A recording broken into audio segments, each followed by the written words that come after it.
तो चैप्टर है arithmetic progression, इसको इन शॉर्ट बोलते हैं हम क्या, एपी। चलो ये नंबर ऑफ सीरीज का चैप्टर है, जो भी नंबर्स है ना उनके सीरीज का चैप्टर है। मैं कुछ एग्जांपल लिखता हूँ, बस इतना सा चैप्टर है, अगर आपको ये समझ आया हुआ तो ये पूरे चैप्टर का बेसिक है। मैं यहाँ पे कुछ नंबर लिख रहा हूँ और आपको ये देख के बताना है कि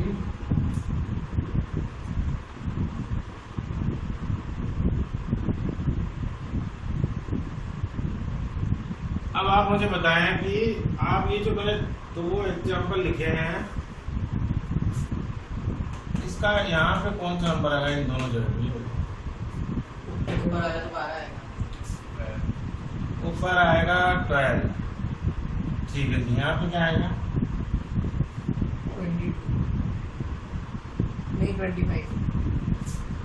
22, कोई बोल रहा है 25।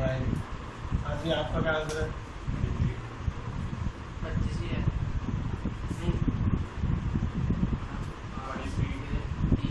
आप देख रहे हैं, you are very much confused. 23 आएगा। How it is 23? इधर 5 का है, इधर 5 का है, इधर 5 का है, इधर 5 का है, इधर 2 का है, 5 2 5 3 का है।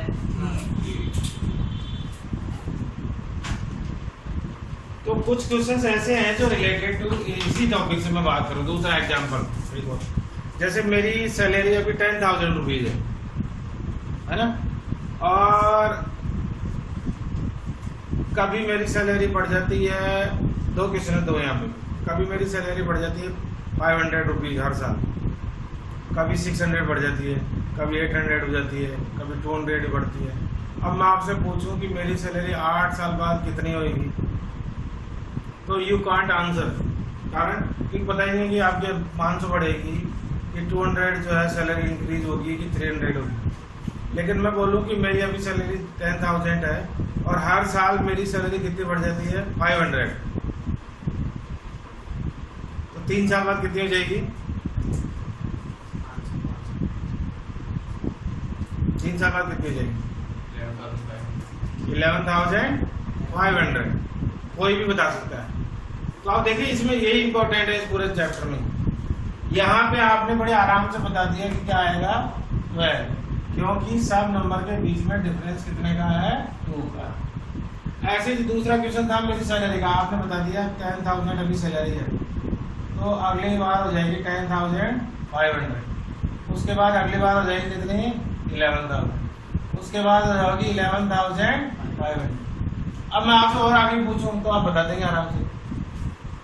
तो यहाँ पे जो नंबर फिक्स है, जो हर बार सेम नंबर में इंक्रीज हो रहा है, वो कितना है? 500। अब मैं पूछूं अगले साल क्या हो जाएगी, तो आप बता देंगे कितनी? 12,000 पूरी फिक्स 12,000। यहाँ पे अगला नंबर पूछूं तो भी बता देंगे आप। लेकिन यहाँ पे बहुत मुश्किल है, यहाँ 5 का है, यहाँ पे 2 का है, यहाँ 5 का है, यहाँ 2 का है, फिर 3 का है, पता नहीं अगला नंबर क्या होगा। तो ये सब इम्पोर्टेंट, तो ये जो यही एपी है, इसी को एपी बोलते हैं। अगर कोई नंबर है, उसका सक्सीडिंग नंबर, मतलब उसके जस्ट आगे वाला नंबर कोई फिक्स नंबर ऐड होने पर बन रहा हो, तो जो नंबर ऑफ सीरीज है उसको हम क्या बोलेंगे? तो number of series are in AP. अब कुछ सॉल्व करने के लिए अभी आपने क्या किया? इसको बताने के लिए क्या किया? यहाँ तक बताने के लिए क्या किया आपने? ऐड। पहले आपने सोचा अगली नेक्स्ट हो जाएगी 10,500, फिर सोचा नेक्स्ट हो जाएगी 11,000, फिर सोचा नेक्स्ट हो जाएगी 11,500, फिर अगले साल, अभी मैं सोचूं 20 साल बाद कितनी हो जाएगी, तो ऐसे ऐड कर करके तो बहुत प्रॉब्लम हो जाएगी। तो इसी कॉन्सेप्ट को हम पढ़ेंगे कि हम कोई सी भी टर्म हमें इस तरह की हो जिसमें फिक्स नंबर ऐड हो रहा हो और जिसके हमें कुछ नंबर पता हो, तो हम कोई सा भी नंबर तुरंत बता सके सॉल्व करके, वही इस चैप्टर में है। जैसे इसमें मैं बोलूँ कि इसकी जो है 23rd टर्म कौन सी होगी या 99 टर्म्स कौन सी होगी, ऐसे में पूछूँ मेरी 100 साल बाद कितनी सैलरी होगी, तो आप ऐसे 500 ऐड करके तो बहुत मुश्किल हो जाएगी। तो यही इस चैप्टर में है जिसको हम पढ़ेंगे। तो यहाँ पे कुछ टाइम है, मैं इसी एग्जाम्पल को लिख के रहने देता हूँ, आपको समझाता हूँ। ये नंबर ऑफ सीरीज दो तरह की होती है, फिनिट और इनफिनिट। फिनिट सीरीज जब होगी जब यहाँ पे लिखा हुआ हो 12, और ये इनफिनिट कब होगी जब यहाँ पे क्या लिखा हुआ हो 10 10 10। इसका मतलब आगे भी चल रही है 12 14 16। फिनिट सीरीज का मतलब है जब हमें ये फर्स्ट टर्म और लास्ट टर्म दोनों पता हो। ऐसी सीरीज को कौन सी सीरीज बोलते हैं? ये फर्स्ट टर्म। अब यहाँ पे अब हम टर्म्स की बात कर लेते हैं। किसी भी एपी की ये होती है फर्स्ट टर्म। क्या होती है? ये कौन सी टर्म हो गई? Second term. ये थर्ड, ये फोर्थ, ये फिफ्थ, ये सिक्स्थ। फर्स्ट टर्म को बोलते हैं हम A1। अगर मैं इनको ऐसे लिखूं नंबर के बिना, तो सेकंड टर्म होती है A2, थर्ड टर्म होती है A4, और ऐसे कहाँ तक AN तक नंबर ऑफ टर्म्स कुछ भी हो सकती है 6 7 8 9 10। अब ये जो A1 है उसको हम बोलते हैं A। हम समझ रहे हैं? A मतलब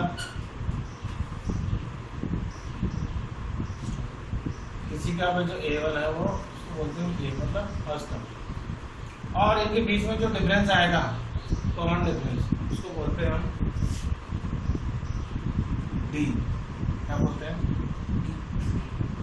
कॉमन डिफरेंस। उसका नाम क्या है? Common difference. और अब इसमें कितनी टर्म्स है? 6, 7 भी हो सकती है, 8 भी हो सकती है। तो यहाँ पे एक और यूज होता है एन यूज होता है। N is for number of terms.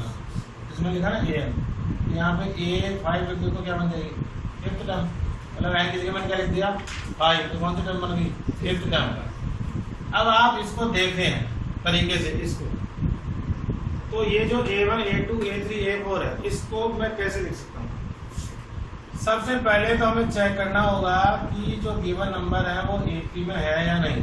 अगर पहले से लिखा हुआ हो कि नंबर एपी में है तो हमें कुछ चेक नहीं करना है, इसका मतलब पहले से एपी में ही है।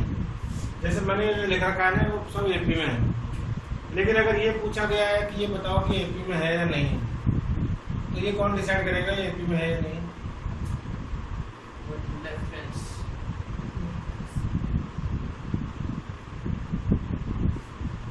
तो एपी डिसाइड करने के लिए हमें हेल्प लेनी होगी डी की।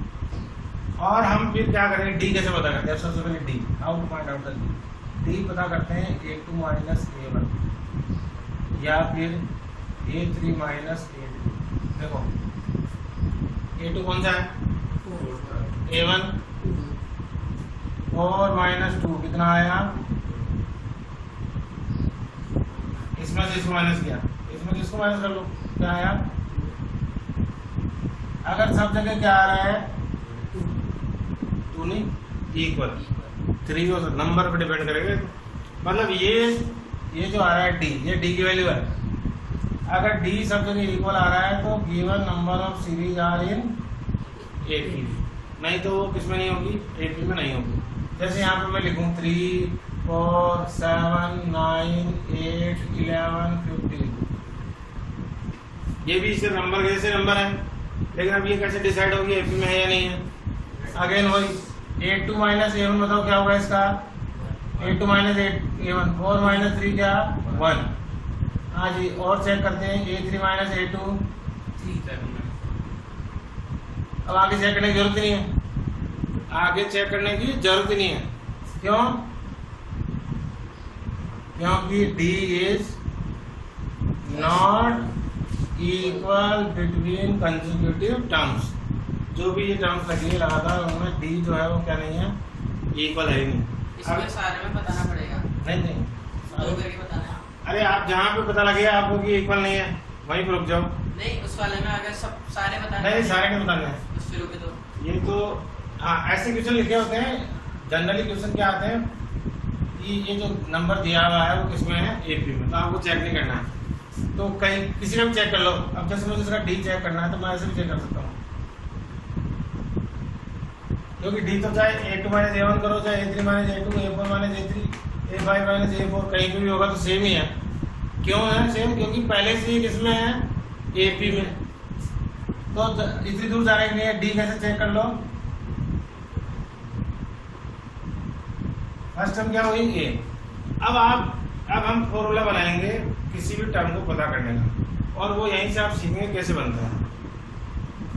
अब फर्स्ट टर्म को क्या बोलते हैं बताओ वापिस? ए। फर्स्ट टर्म जो होती है क्या होती है, ए। A1, A2, A3, A4 ये are the series of the numbers. A1 का मतलब first term in the form of A। A2 मतलब सेकंड टर्म, A3 मतलब थर्ड टर्म, A4 मतलब फोर्थ टर्म। लेकिन जो फर्स्ट टर्म बोला जाता है उसको लिखते क्या है, ए, अकॉर्ड फॉर्मूले में। ए मतलब ए लिखा हुआ है तो मतलब किसकी बात कर रहा है, फर्स्ट टर्म। डी लिखा हुआ है तो कॉमन एंड हम डिनोट कर रहे हैं नंबर ऑफ टर्म्स की। अब हम यहीं से देखो फॉर्मूला बनाते हैं, अगर आपको ये सब याद रहा है तो। अब मैं बताता हूँ आपको कि किस तरह से बनी हुई है। देखो ये जो 2 है इसको मैं लिख सकता हूँ ए, क्योंकि 2 ए होता है। क्या होता है, फर्स्ट टर्म। ये कौन सी टर्म है, तो A1 जो आ गई वो तो आ गई ए, फर्स्ट टर्म। A2 जो लिखा हुआ है वो किस फॉर्म में लिखा हुआ है, A प्लस डी। देख लो कैसे, डी कितना है, 2।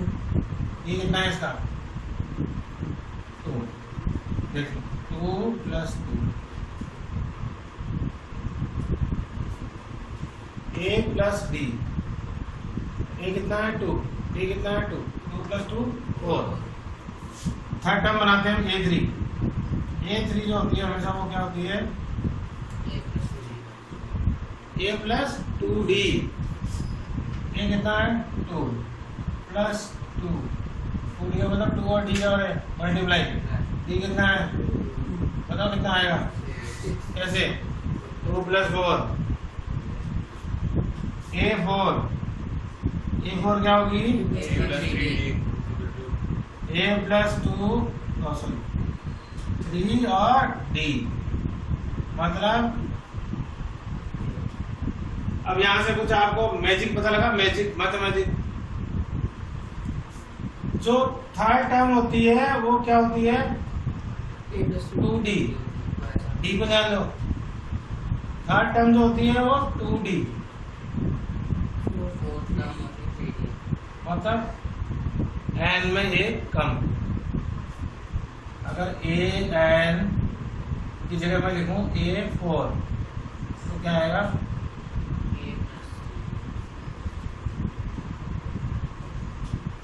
अब मुझे बताओ, अब ये AP है, what is the 11th term, A plus 10D मतलब A plus 10D और according to the according to the A plus 10D। 11 बतानी है तो 10D। What is the 15th term, A plus 14D। A plus 14D। इसका मतलब क्या हुआ कि कोई भी an किस फॉर्म में होता है, A plus n minus 1D।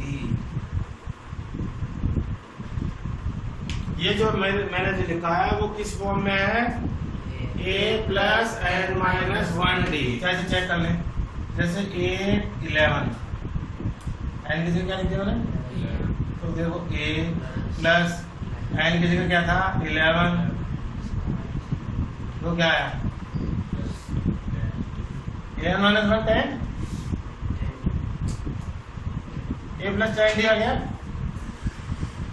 तो ये एक फॉर्मूला बन गया, क्योंकि सारे हमने अभी भी समझे कि इसी सीरीज में होते हैं। तो कोई भी an मतलब नंबर ऑफ टर्म पता करनी हो, A5 मतलब कौन सी टर्म पता कर रहे हैं, 5th टर्म। A8 मतलब मैं इस एमपी की कौन सी टर्म बता रहा हूँ, 8th टर्म। लेकिन देखो इंपॉर्टेंट रोल किस किस का है,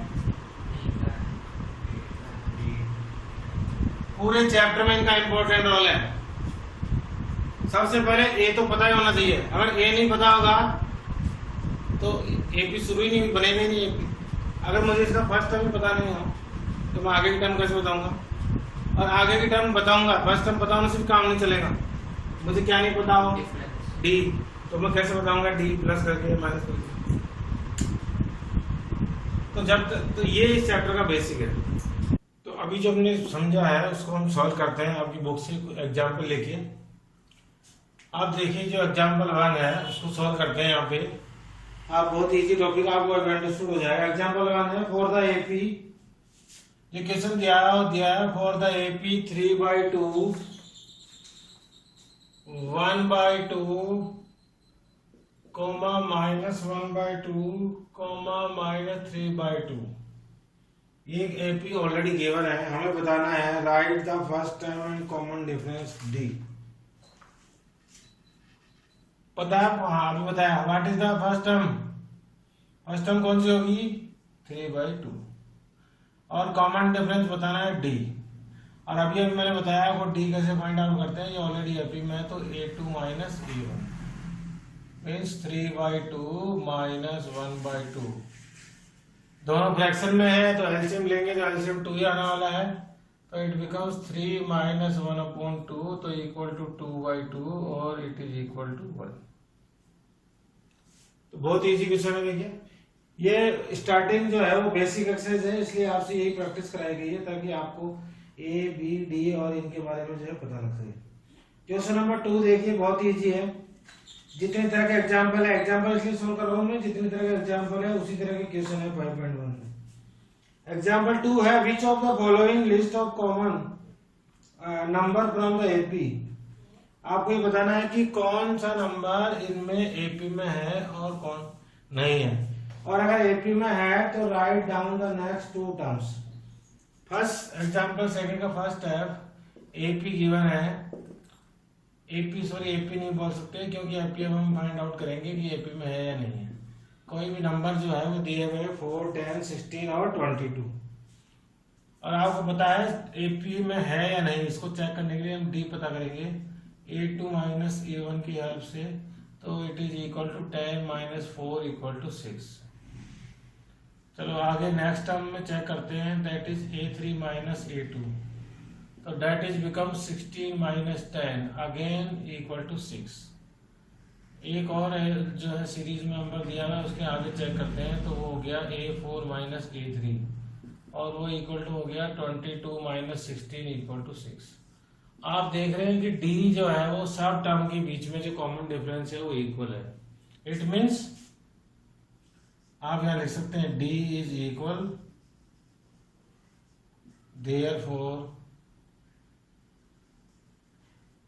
therefore given numbers are in AP। अगर आपको ये लगे कि डी इक्वल है तो नंबर एपी में हो सकते हैं। अब उसके बाद इसी में अगला क्वेश्चन है कि आप इसके आगे की 2 टर्म बताइए। ऑलरेडी आप देखिए फर्स्ट, सेकंड, थर्ड और फोर्थ 4 टर्म इसके अंदर है और हमें बतानी है तो इसका मतलब 5th टर्म और 6th टर्म। नेक्स्ट 2 टर्म बतानी है तो इसकी एपी की नेक्स्ट 2 टर्म हो गई 5th और 6th। तो do you know what is 5th term? a5 और a5 होती है a + 4d और a is already given that is 4 और d कितना है 6। तो आप देखिए ये हो गया 4 + 24 मतलब हो गया है 28। तो ऐसे हमें a और d पता हो तो a और d की हेल्प से हम पता कर सकते हैं कोई सी भी टर्म। एक और टर्म बतानी है तो a6 हो गई और a6 होती है a + 5d y की फॉर्मूला आपको लानी है and an is given by a plus n minus 1d। तो according to this formula a6 is a plus 5d। Again we put the value of a is 5 plus 5d। What is the value of d? The value of d is 6 so it is equal to 4 plus 30 और ये हो गया 34। तो इस AP की जो next 2 term है वो हो गई 28 एंड 34। तो ऐसे हम बड़े इजीली किसी भी क्वेश्चन में जो हम पता कर सकते हैं उसकी नेक्स्ट टर्म्स अगर हमें ए, डी और एन पता हो। इसीलिए मैंने बोला है, इसको आराम से बार बार सुन लें कि इस पूरे चैप्टर में ए, डी और एन का इम्पोर्टेंट रोल है। अब हम सॉल्व करते हैं आपकी 5.1 का क्वेश्चन नंबर 1 जो वर्ड प्रॉब्लम है, और आप देखिए कि बहुत इजी है। वर्ड प्रॉब्लम से आपको ये बताना है कि एपी में है या नहीं। मैं एक एक क्वेश्चन सॉल्व करूंगा ताकि आपको अंडरस्टूड हो। क्वेश्चन वही है सेम, ताकि आप बाकी कर सकें। The taxi fare after each kilometre when the fair is ₹15 for the first kilometre and ₹8 for each additional kilometre. कोई भी जो टैक्सी फेयर है, वो टैक्सी फेयर दे रखा है, वो फर्स्ट किलोमीटर के लिए कितना है? Taxi fare for first kilometre is ₹15 और फॉर रिमेनिंग डिस्टेंस जो भी बची हुई है,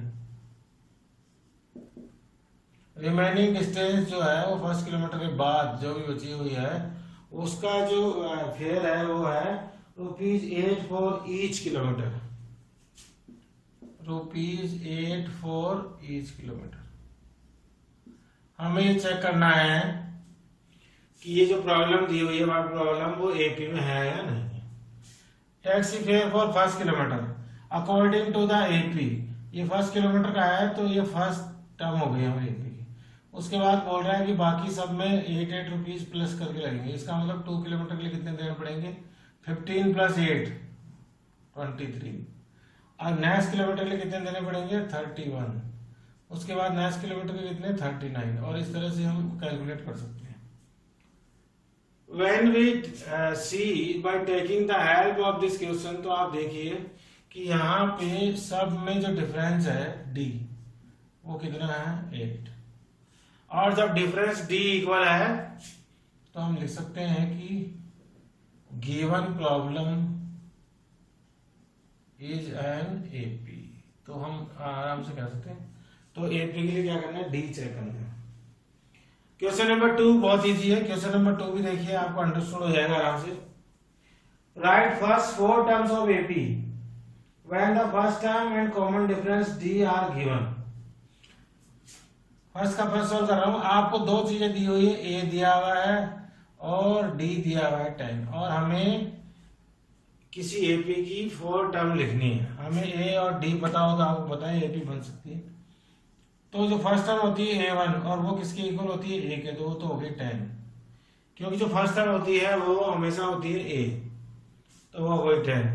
अब हम सेकंड टर्म पता करेंगे A2, और A2 में पता क्या होती है? A + D। तो A according to A + D, A 10 + 10 equal to हो गया 20, क्योंकि A क्या है? 10 है और D की वैल्यू 10 है, तो 10 + 10 हो गया 20। अब हम पता करेंगे थर्ड टर्म। थर्ड टर्म होती है A + 2D, मतलब 10 + 2 × 10, तो वो हो गई 30। 4 टर्म पता करनी है, तो A4 इक्वल टू हो गई A + 3D, और उसको सॉल्व करेंगे तो 10 + 3 10, और ये हो गई 40। तो it means the 4 terms are 10, 20, 30 और 40। तो बड़े आराम से आप बाकी क्वेश्चन कर पाएंगे कि ए और डी दिया है, तो आप first term, second term, third term, fourth term, मतलब ए और डी पता हो तो कोई सी टर्म पता हो सकती है। इन्होंने तो फर्स्ट 4 टर्म पूछी थी। उसके बाद जो नेक्स्ट क्वेश्चन है, question number 3, for the following AP right the first term and the common difference. ये क्वेश्चन वही है जो अभी अभी मैंने एग्जाम्पल सोल्व किया था आपके लिए, सेम उसी तरह का क्वेश्चन है। आपको बताना है फर्स्ट टर्म और कॉमन डिफरेंस, जैसे कि अभी फर्स्ट एग्जाम्पल सोल्व किया था। एपी है 3, 1, -1, -3। एपी जो है वो गिवन है 3, 1, -1 और -3। तो आपको पता ही है फर्स्ट टर्म क्या होगी? फर्स्ट टर्म होती है ए, और वो कितनी होगी? 3। देखो कितने इजी क्वेश्चन है। और common difference that is D, और वो इक्वल हो गया 1 - 3। वाई इट इज 1 - 3, 3 - 1 नहीं करना है, A2 - A1, तो दैट इज इक्वल टू -2। तो ए की वैल्यू पता होगी, डी की वैल्यू पता होगी। ऐसे आप बाकी क्वेश्चन इस थर्ड के भी आराम से कर लें। क्वेश्चन नंबर 4 है, right which of the following are in AP, if they are from AP find the common difference and write 3 more terms. ये क्वेश्चन भी अभी भी मैंने एग्जांपल सॉल्व किया था उसी तरह का है। और जो फर्स्ट जो दे रखा है नंबर्स वो दे रखे हैं 2, 4, 8 और 16। हमें सबसे पहले तो ये चेक करना है, इसमें बोला है सबसे पहले चेक करो कि एपी में है या नहीं। और एपी के लिए हम पता करेंगे डी, और डी जो है वो कैसे पता होगा, a2 minus a1। When we find out the a2 minus a1 तो it becomes 2 because a2 minus a1 is 4 minus 2। Next term का डिफरेंस पता करेंगे तो वो आएगा a3 minus a2, और वो देखिए वो हो गया 8 minus 4 equal to 4। अब आपको आगे चेक नहीं करना है, आगे चेक करना चाहें तो कर सकते हैं, वरना यहीं पे खत्म कर सकते हैं। ऐसा जरूरी नहीं है कि हम सारी टर्म्स को ही चेक करें। When we check a4 minus a3 तो it becomes 8। सारी टर्म चेक करने की जरूरत नहीं है, क्योंकि अगर ये एपी में होता तो ये जो डी है वो क्या आता इक्वल, और आपको पता लग गया होगा इसका डी इक्वल नहीं है, तो ये जो भी नंबर्स दिए हुए हैं वो नॉट इन एपी में नहीं है। और जब एपी में नहीं है तो इस क्वेश्चन के लिए आपको आगे की 3 टर्म्स पता नहीं करनी है, क्योंकि उन्होंने बोला कि अगर एपी में हो तो आप आगे की टर्म पता करें।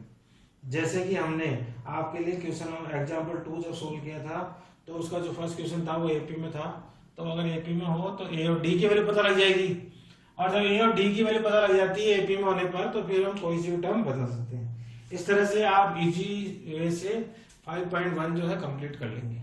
तो आज आपका होमवर्क यही है कि आप 5.1 जो है वो पूरी कंप्लीट कर लें। तो कल हम डिस्कस करेंगे 5.2 और कुछ और इससे रिलेटेड बातें। Till then bye and thank you.